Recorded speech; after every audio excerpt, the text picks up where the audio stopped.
Okay, so magandang araw po sa lahat ng mga ka-Shih Tzu natin. So, welcome back sa ating channel. So, ayun, bago ang lahat, gusto kong pasalamatan si Sir Lex, si Sir Alex. So, nagpadala siya sa atin ng ng down payment niya doon sa mail Shih Tzu na kukunin niya sa atin. So, yung release pala January 21. Yan yung target natin na may release yung puppy.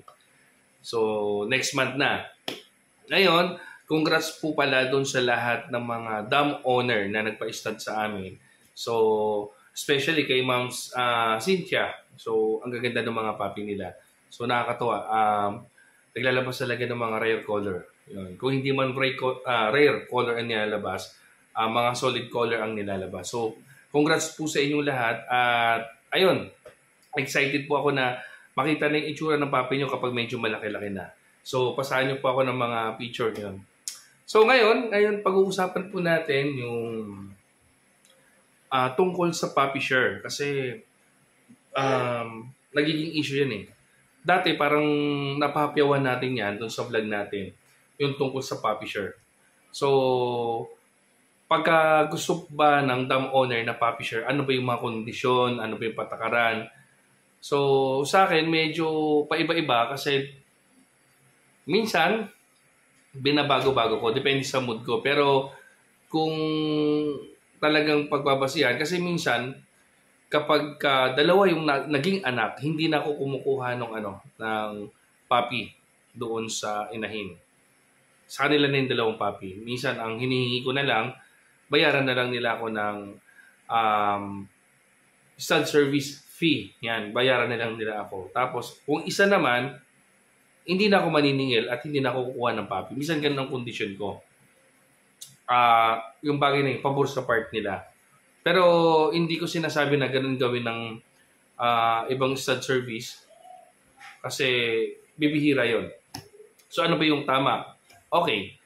Bago kayo magkaroon ng kontrata sa stud service at saka yung puppy share, halimbawa, kayo gusto ninyo puppy share lang, ayaw nyo magbayad ng stud service. Akala kasi ng iba, kapag puppy share, maraming gagrab dyan. Oo. Doon maraming stud service na hindi masyadong nakakaintindi. Grab lang ng grab ng puppy share. Pero doon sa mga ilang mahuhusay na breeder at saka maalam na mga stud service, hindi sila basta-basta tumatanggap ng puppy share. Kahit alam natin na lamang talaga yung puppy share. Mamaya papaliwanag ko bakit lamang na lamang yung puppy share kaysa doon sa magbayad ng stud service. Kasi kung ako yung tatanungin niyo at mayroong magpapa-stud sa akin at mixed breed, ay hindi ako papayag ng puppy share. Ayoko naman ng mixed breed. Anong gagawin ko doon? Ang dami ko naman mga puppy, tuta. Diba? So namimili ako. Kung hindi naman mixed breed at kaso hindi ko kusunada yung nanay, wala akong aasahan. Kumbaga, hindi ako excited na kumuha ng puppy share. Pero kapag nakita ko, ang ganda ng nanay, ang ganda ng kulay ng nanay, ang ganda ng size, tapos gusto niya na puppy share, payag ako doon. So, depende yon sa stud service. Kasi ako, hindi lahat ng gusto makipag-puppy share, pumapayag ako. So, ayun. Halimbawa, ito na. Nagkasundo na tayo sa puppy share. Ano yung mga kondisyon? Kapag puppy share po ang napagkasunduan at kapag ito ay hindi nabuntis, wala itong backstab. Depende na lang yun kung gusto talaga ni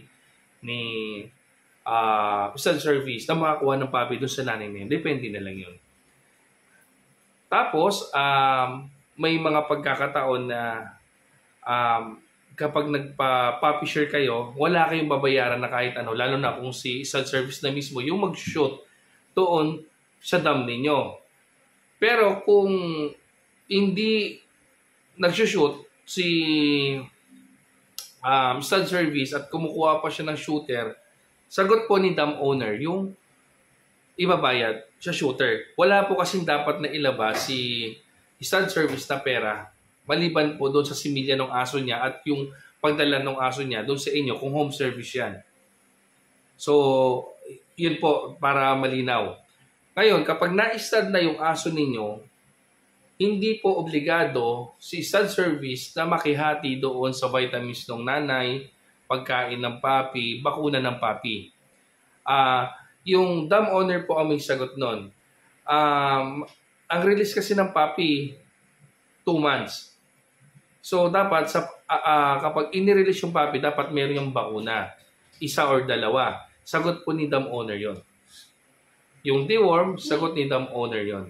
Kasi ang nangyayari, nag-aaway yung stud service tsaka yung dam owner kasi wala man lang daw inambag etong si stud service dun sa mga ginastos sa tuta. Hindi po ganun yun. Pag sinabing puppy share, lahat ng pabor nandun po yan sa stud service. Ayaw nila magbayad, gusto nila puppy share. Ganun po yun. Ngayon, ilan dapat yung puppy share? Nag-anak ng 6 yung aso ninyo, ay iniisip ng mga ilang stud service, tig-3 tayo. 3 sa'yo, 3 sa akin. Puppy share nga eh.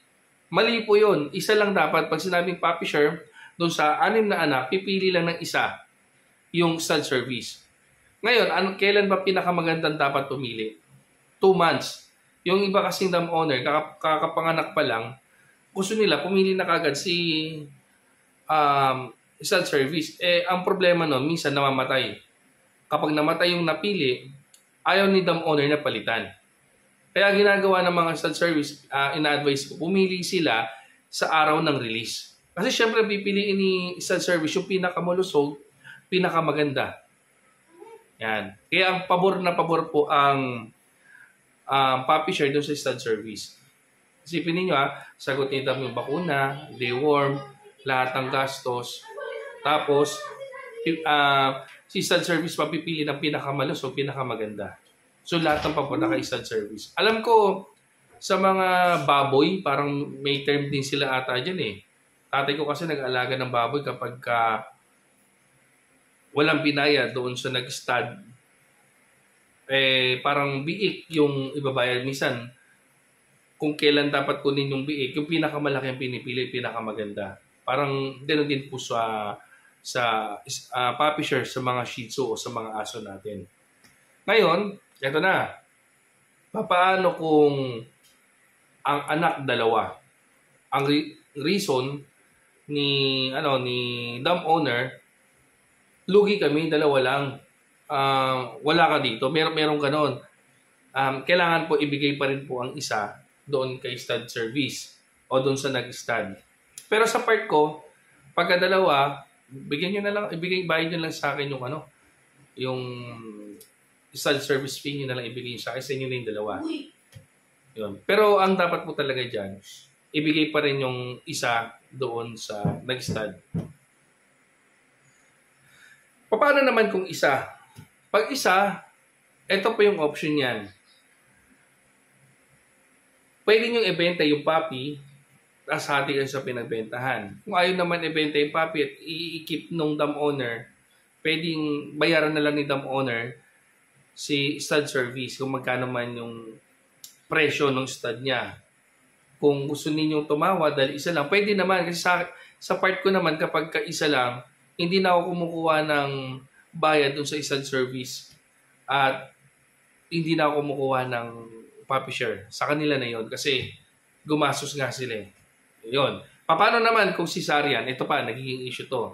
Nanganak ng 5 or 4. Cesarean, ang alam naman natin ng cesarean, mahal ng mga gastos. Ngayon, naniningil si dam owner ng ambag na stud service doon sa pinascesarean niya.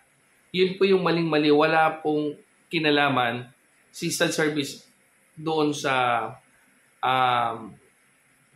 aso ninyo. Hindi siya kailangan magbayad ng kahit magkano. Di ba? Dahil pinili po ninyo yung puppy share, ganun po talaga. At kung tingin kasi ng mga nagpapapuppy share, lugi sila. Ganun po talaga. Kaya yung iba, sa mga nakakaintindi, meron ako nililigawan eh. Meron ako nakitang 2 dam owner. Kinausap ko, sir, baka gusto nyo ng puppy share? Ayaw nila. Tiyatawanan nila ako. ang gabayad na lang daw sila ng 6,000 doon sa stud service. Ayaw nila ng puppy share. Kasi naiintindihan nila na ang ganda ng dam nila, lugi-lugi sila kapag puppy share. So, ayun. At ako, personal akong naka-experience na hindi maganda dyan sa puppy share na yan. Nakwento ko dati doon sa unang vlog natin na nadaya ako. Ito naman, nangyari sa akin. Pinipilit ako na mamili na ng puppy. Siguro mga 1 month pa lang yung puppy. Sabi ko, saka na po ako pipili. Kasi posible magbago yung kondisyon ng puppy. Kaya antayin ko yung 2 months na sila kung kailan ako kukuha ng puppy, saka pa lang ako pipili. Pinapapili nila ako. Ngayon, pumili naman ako. Nung yung napili ko, namatay. Ngayon, kailangan, sabi ko, kukuha pa rin ako ng isa dyan. Ang reason nila, wala na sir, may napili ka na eh. Hindi ganun yun eh. So, ginawa ko, kaysa magkaroon pa ng mahabang issue, okay na lang, sige na lang, wala na akong kukunin. Kaya, umistop na ako doon, hinayaan ko na yung kliyente namin na yun. Tapos meron pa ulit na nagpa-puppy share sa amin. At ang nangyari naman, may pinili, 2 months na, may napili na ako. Nung kukunin ko na, wala na yung tuta na pinili ko. Ang reason nila, nabenta na nila ng 30,000. Tapos meron silang tinabi naman sa akin. Male kasi, female kasi napili ko, male ang itinabi nila. Tapos yung kulay pa na ayaw ko. Tapos may sakit, may sipon. Naku po, hindi ko naman mauwi sa bahay kasi ayaw ko mag-uwi na may sakit kasi pahawaan yung mga tuta at saka yung mga aso ko. Kaya ang sakit sa ulo. Kaya mula noon, hininto ko muna yung puppy share na yan. So, doon sa mga nagbabalak mag-avail ng puppy share, mag-isip muna kayo ng mabuti at saka pag-usapan ninyo ng mabuti. At hanggat maaari, gawa kayo ng kasulatan. Kahit papel lang, picturean ninyo para pag nagkaroon ng problema, may laban kayo dun sa isinulat ninyo. Kasi kapag ka nagpabaranggayan yan, minsan nadidismiss din naman yan eh. Hindi masyadong pinapansin ng barangay. Parang one time na pumunta ako ng barangay, parang small claim ata ang kinahinatnan ng kaso.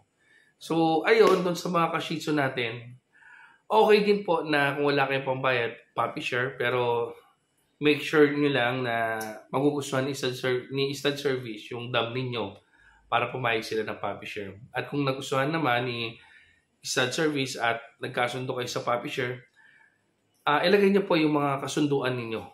Yon. Kung standard ang gusto ninyong rules, yung mga nabanggit ko po, yun po yung standard.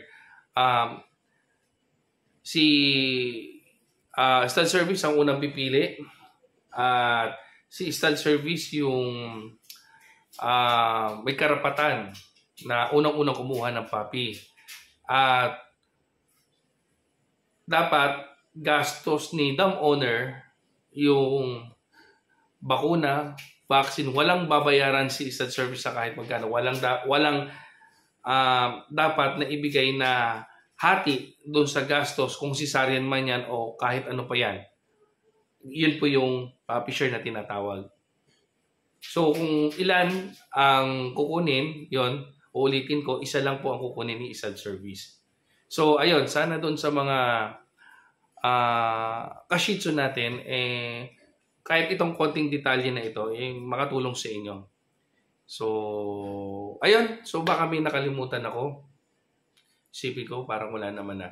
Pero kung meron ako nakalimutan, comment na lang kayo sa comment section. O di kaya mag-message kayo doon sa ating page sa Sapro PH para doon ko masagot yung mga ilang tanong ninyo tungkol sa puppy share, sa stud service na hindi masagot-sagot. Noon pa yan na issue. So, ayun. Pahinga na ako. So, sinamantala ko lang kasi itong page na ito medyo busy na. Baka hindi tayo makagawa ng video kasi sinamantala ko na. So, ayun lang muna mga ka-shih tzu. So, thank you.